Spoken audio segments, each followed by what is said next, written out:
Buenos días, gracias por estar aquí.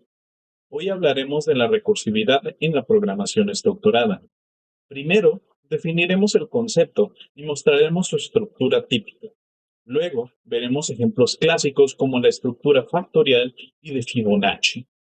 Después analizaremos algunas optimizaciones como menorización, exploraremos estructuras de datos recursivos y, además de eso, compararemos recursión e iteración. Hablaremos de sus ventajas, riesgos y mejoras prácticas. Y finalmente, revisaremos aplicaciones reales y responderemos a las preguntas del video pasado que no hay.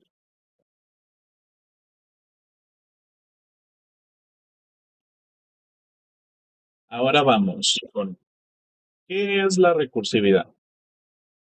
La recursividad es una técnica donde la función se invoca a sí misma. Imagina un espejo frente a otro. La imagen es algo infinito, pues, se repetiría infinitamente. Para evitar este tipo de infinito en la recursividad, definimos algo que se llama caso base. La condición y vamos a crear en este caso base la condición donde ya devolvemos un resultado sin más llamadas.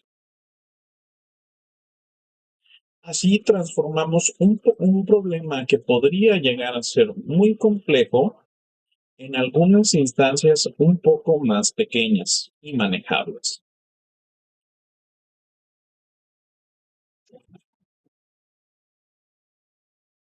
Ahora vamos con la estructura de una función recursiva. Hay dos componentes esenciales en una anatomía de la función recursiva, que son el caso base y el paso recursivo.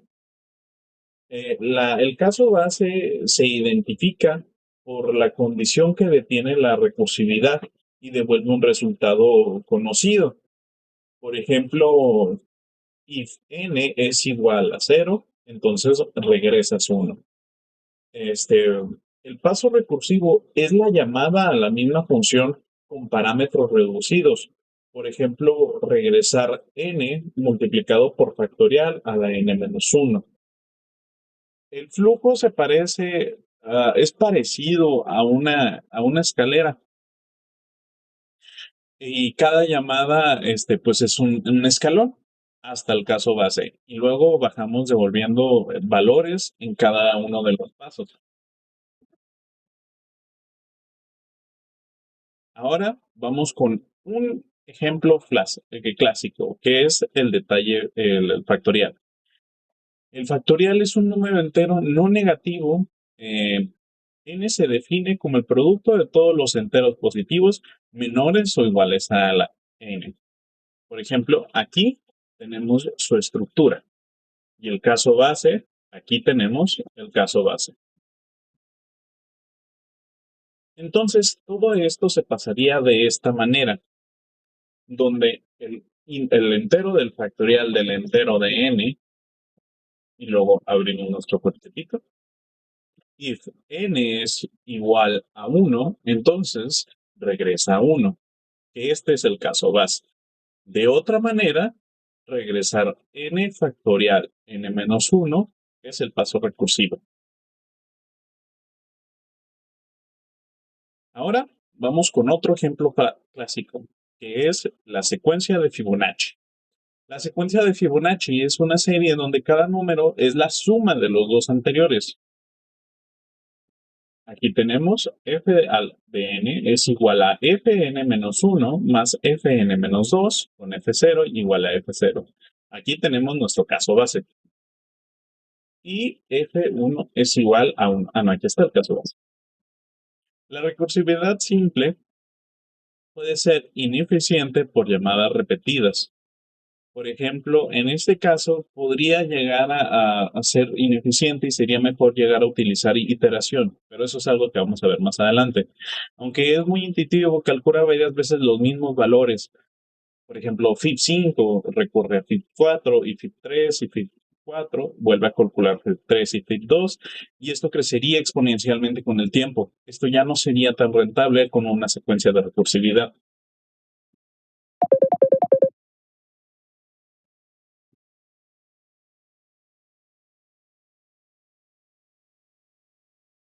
Ahora vamos a ver la estructura de datos recursivas.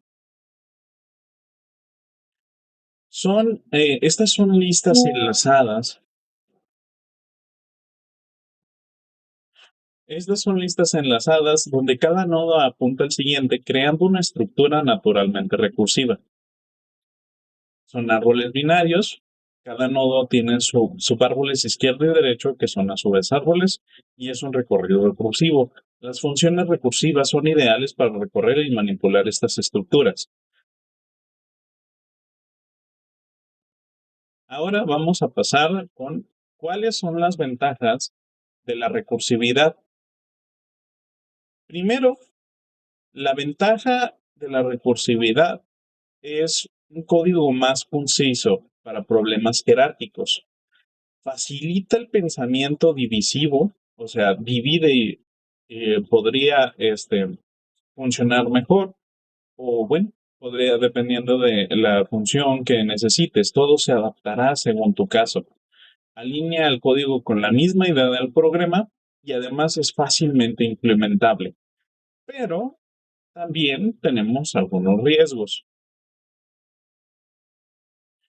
como pueden ser, si no lo manejas bien, podrías llegar a presentar diversos riesgos, como por ejemplo, un mayor consumo de memoria. Cada llamada recursiva irá aumentando a la entrada de pila de llamadas. Si son varias, van a reventar la memoria. Se podría desbordar la pila. Una recursión sin un caso base o con demasiadas llamadas va a llenar la pila y te va a mandar error. A veces es menos eficiente y las soluciones iterativas son más rápidas y consumen menos recursos. Ahora vamos a pasar con una pequeña tabla comparativa sobre la recursividad y la iteración. La recursividad tiene como característica en legibilidad, es más clara en algunos casos, como en problemas recursivos. La iteración es generalmente un poco más explícita y directa. La característica del consumo de memoria en la recursividad es mucho mayor debido a las continuas llamadas de la misma función. En la iteración es menor porque necesitas usar las variables locales. En complejidad, la recursividad es adecuada para problemas fractales y árboles donde son muchas divisiones. La iteración es mejor en bucles simples y directos. Ahora vamos a pasar con las aplicaciones prácticas y la conclusión. En los ordenamientos Quicksort y Mergesort se basan en recursión para dividir los arreglos.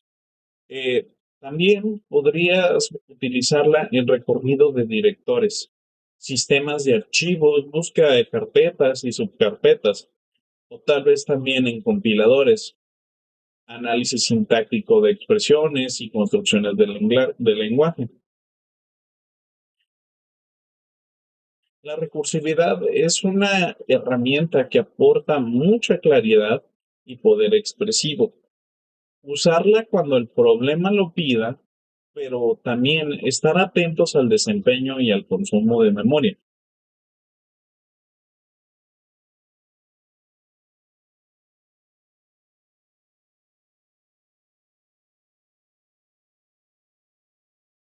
Una buena práctica que podrías tener es siempre definir los casos bases claros y comprobarlos. Además, evaluar si tiene tail recursion, que está soportado por el compilador intérprete. Usa memorización o programación dinámica cuando haya solapamiento de sus programas. Y además, es súper importante limitar la producción de recursión o transformar a iteración si la recursividad no es necesaria. Recuerda que cada código es diferente y se puede adaptar a distintos casos. Muchas gracias por ver.